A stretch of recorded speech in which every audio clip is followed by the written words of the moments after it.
Bueno, continuando con la sección cuarta, vamos a continuar hablando de la tipicidad. Y la tipicidad nos dice que es la adecuación de la conducta realizada por el sujeto al tipo penal. O sea, el encuadramiento de un comportamiento real y la hipótesis legal. Así habrá tipicidad cuando la conducta de alguien encaje exactamente en la abstracción plasmada en la norma.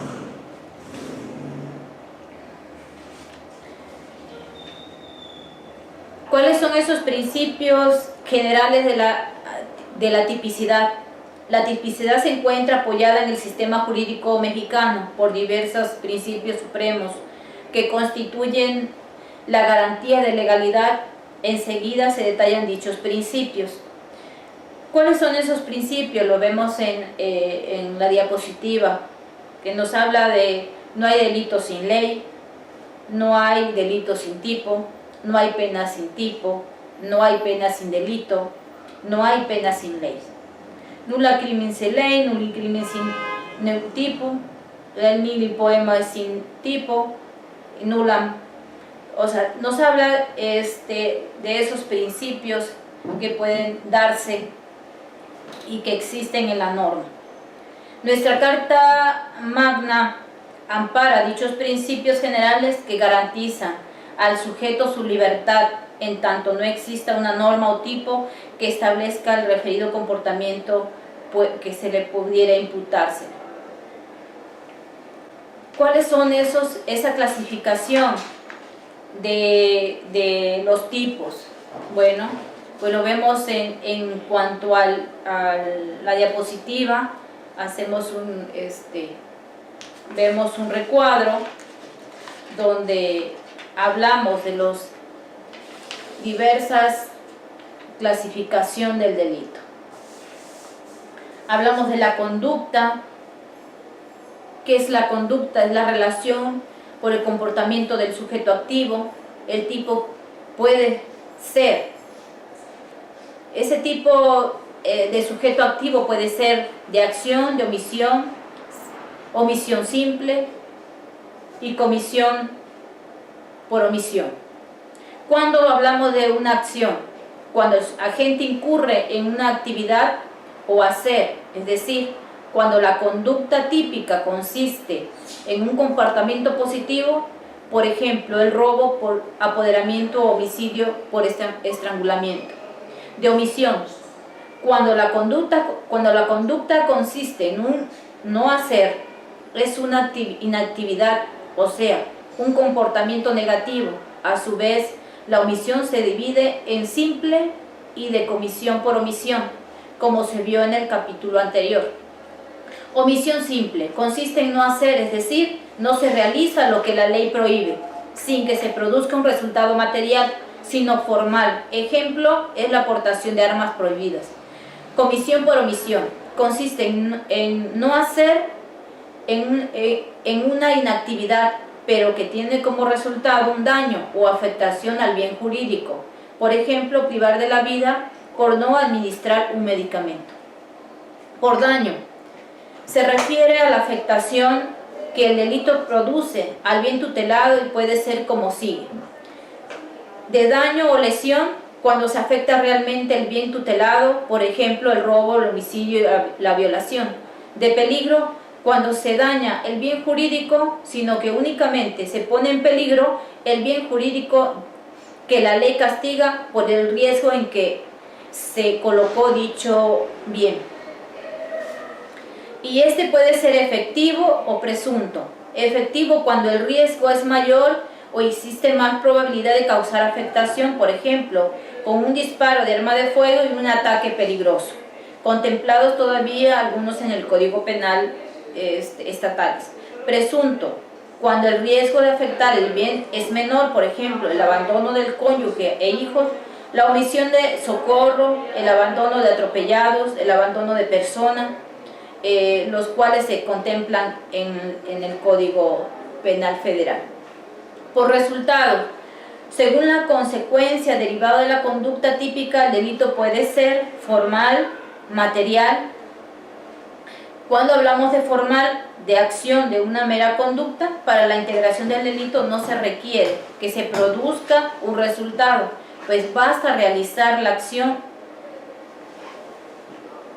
para que el delito nazca y tenga vida jurídica, por ejemplo, portación de arma prohibida, material o de resultado. Es necesario un resultado de manera que la acción u omisión del agente debe ocasionar una alteración en el universo de las cosas, ejemplo, homicidio, lesiones y fraude. Por la intencionalidad, la intención del activo determina el grado de responsabilidad penal. Es algo subjetivo, en ocasiones difícil de probar. Si el delito, así, el delito puede ser doloso, intencional, culposo, imprudencial o no intencional, preterintencional o ultraintencional. ¿Qué quiere decir doloso? Cuando se da un delito intencional, cuando el sujeto comete el delito con la intención de realizarlo. Se tiene la voluntad y el dolo de infringir la ley. Cuando hablamos de culposo, el delito se comete sin intención de cometerlo, ocurre debido a la negligencia, falta de cuidado, imprevención, imprudencia, por ejemplo, homicidio, lesiones y daños en propiedad ajena, con motivo de tránsito de vehículo. El preterintencional, el agente desea el resultado típico, pero de menor intensidad o gravedad al producido, de manera que este ocurre por imprudencia en el actuar. Por ejemplo, el sujeto activo quiere lesionar a alguien, pero su actuar produce la muerte. La preterintención fue derogada ya en el Código Penal Federal, pero es una la doctrina lo maneja y lo maneja el escritor, como ya le dije anteriormente. Por su estructura, este criterio se refiere a la afectación producida al bien tutelado. De esta manera, el delito puede ser simple o complejo. Cuando el delito producido solo consta de una lesión, complejo cuando el delito en su estructura consta de más de una afectación y da lugar al surgimiento de un ilícito distinto y de mayor gravedad.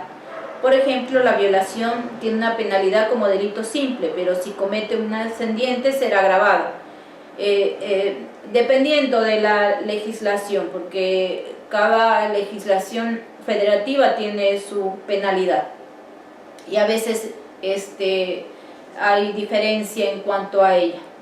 Por el número de sujeto, de acuerdo a la cantidad de activos que intervienen en el delito, de este modo puede ser unisubjetivo, puede ser plurisubjetivos, y cuando es unisubjetivo, para su integración se requiere un solo sujeto activo, ejemplo, homicidio, lesiones, robo, violación y prácticamente cualquiera que no exija la concurrencia de dos o más sujetos activos, de esta manera. Y cuando es plurisubjetivo, para su integración se requiere la concurrencia de dos o más sujetos. Por el número de actos, dice, dependiendo de la cantidad de actos de la conducta delictiva, el delito puede ser unisubsistente y plurisubsistente. Cuando es unisubsistente, requiere para su integración de un solo acto. Y plurisubsistente, el delito se integra por la concurrencia de varios actos. Cada conducta por sí sola, de manera aislada, no constituye un delito. Por su duración, vemos que por su duración nos dice que puede ser instantáneo con efectos permanentes, continuado y permanente. ¿Cuándo es instantáneo? Dice, por su duración puede decir desde la realización de la conducta hasta el momento en que se consuma, transcurre un tiempo. De acuerdo con esa temporalidad, el delito puede ser instantáneo. ¿Qué es instantáneo? El delito se consume en el momento en que se realizaron todos los elementos. En el mismo instante de agotarse la conducta, se produce el delito. Ejemplo, homicidio. Instantáneo con efectos permanentes. Se afecta instantáneamente el bien jurídico, pero sus consecuencias permanecen durante algún tiempo. Por ejemplo, las lesiones. Continuado. Se produce mediante varias conductas y un solo resultado. Los diversos comportamientos son de la misma naturaleza, ya que van encaminados al mismo fin. Si se dice que hay pluralidad de conductas y unidad de resultados. Por ejemplo, la vendedora de una casa de modas que cada día roba alguna prenda hasta completar un jaguar de novia. Es decir, va continuando cometiendo el delito. Permanente. Después de que el sujeto realiza la conducta, se prolonga en el tiempo la voluntad del activo. Por ejemplo, el secuestro. Y hablamos también por su procedibilidad o perseguibilidad. ¿De qué manera se puede dar? De oficio o de querella. Se refiere a la forma en que se debe proceder en contra del delincuente. De oficio se requiere que la denuncia de hecho delictivo, presumiblemente por parte de cualquiera que tenga conocimiento del mismo, incluso si la autoridad se entera de la existencia del delito cometido y no existe una denuncia, la autoridad está obligada a proceder. La autoridad debe proceder contra el presunto responsable en cuanto se entere de la comisión del delito, de manera que no solo el ofendido puede enunciarlo. La mayor parte de los delitos se persigue de oficio, en cuyo caso no procede el perdón del ofendido.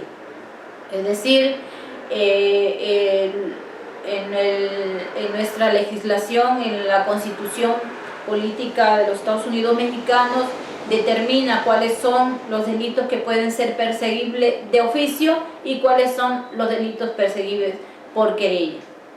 Están debidamente determinados en nuestra Constitución. Por los delitos por querella, a diferencia del anterior o a diferencia del oficio, solo puede perseguirse a petición de parte, o sea, por medio de querella del pasivo o de su legítimo representante. La situación anterior se presenta en función a la naturaleza delicada y personal del delito. La ley deja a criterio la propia víctima a proceder o no contra el delincuente, pues en algunos casos la consecuencia llega a tener una afectación casi tan grave como el propio delito, a veces incluso mayor. Por su naturaleza procede el perdón del ofendido y cabe destacar que son menos los delitos perseguibles por querella de la parte ofendida. La regla para saber si un delito es perseguible por querella o de oficio por querella es la siguiente. Cuando se persigue por querella de parte, el propio precepto legal lo indica, ya sea el mismo artículo donde se define el delito o en otro. En cambio, los delitos perseguibles de oficio no tienen dicho señalamiento, de manera que al ser omisa esta descripción se entiende que son perseguibles de oficio.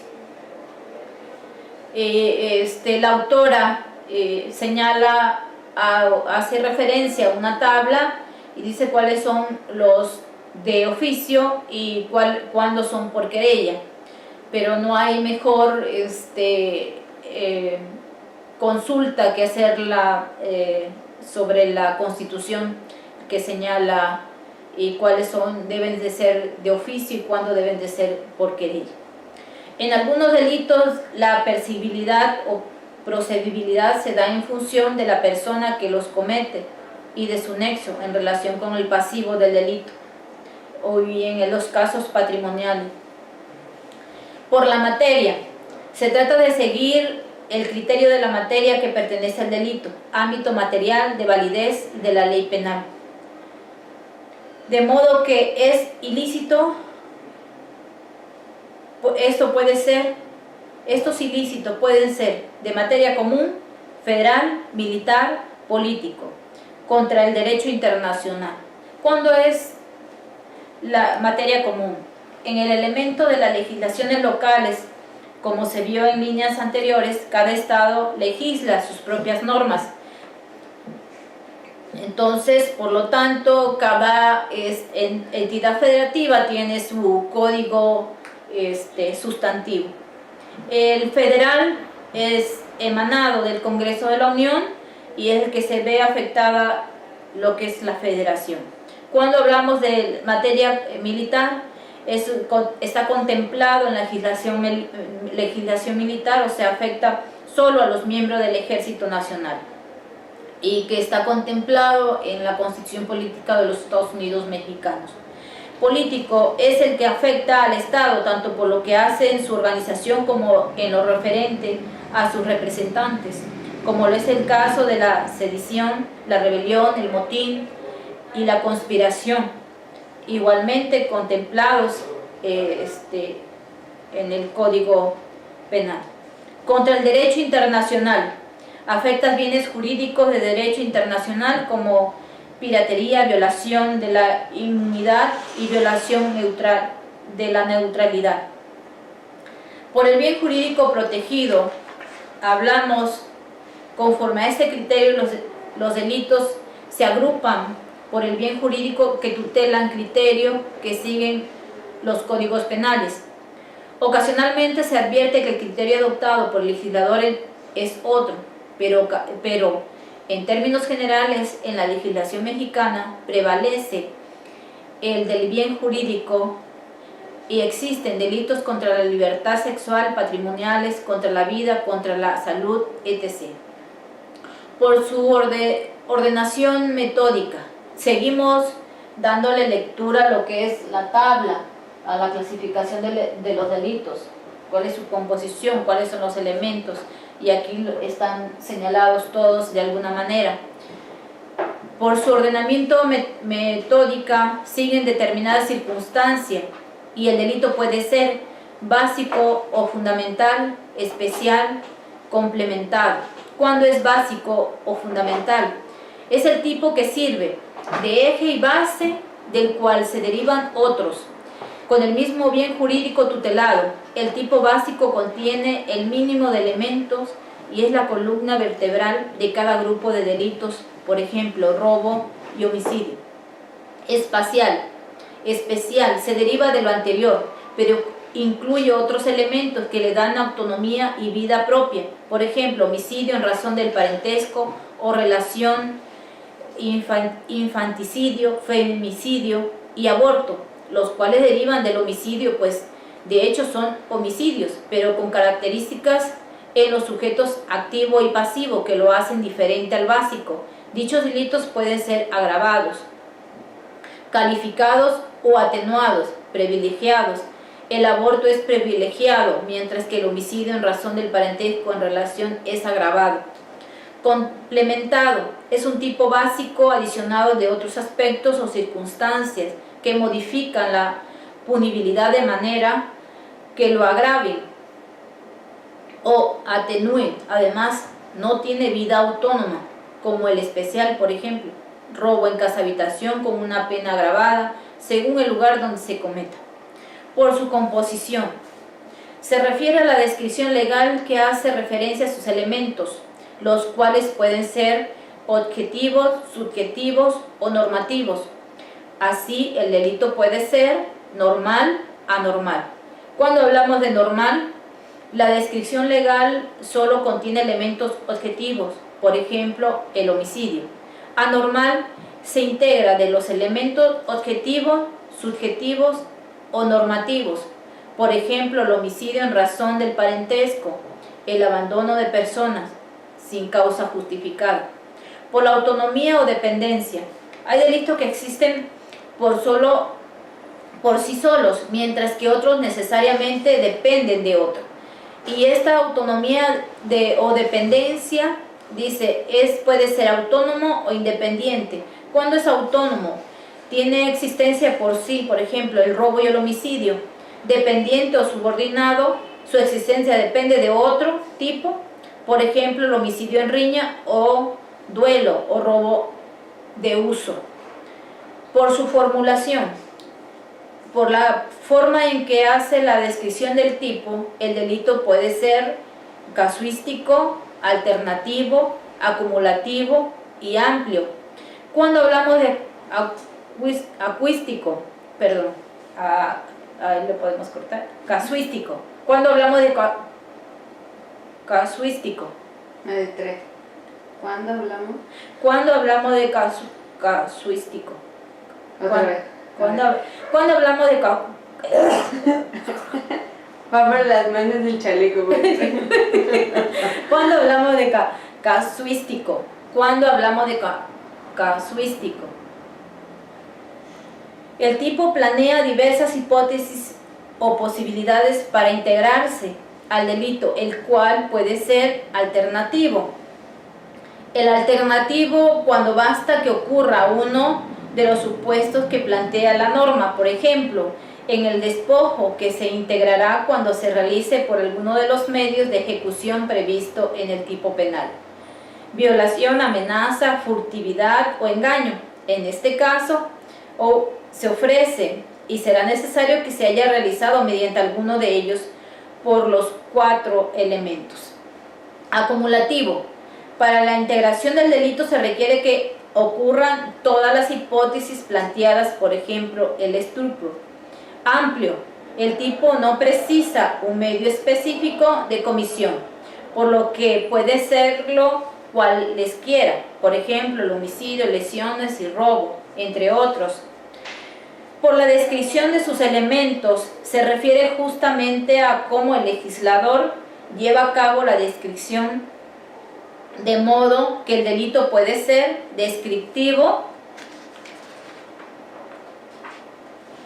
normativo y subjetivo. Cuando hablamos de descriptivo, se describe con detalle los elementos que debe contener el delito.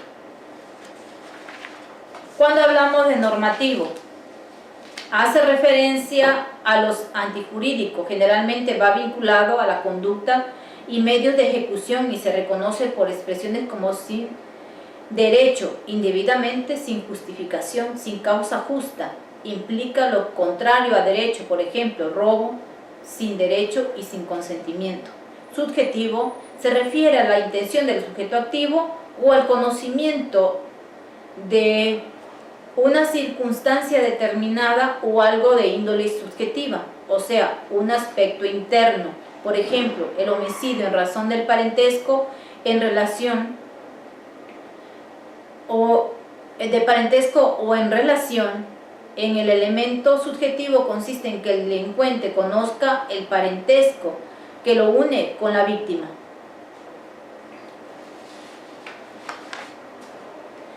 ¿Cuáles son los aspectos negativos de la tipicidad?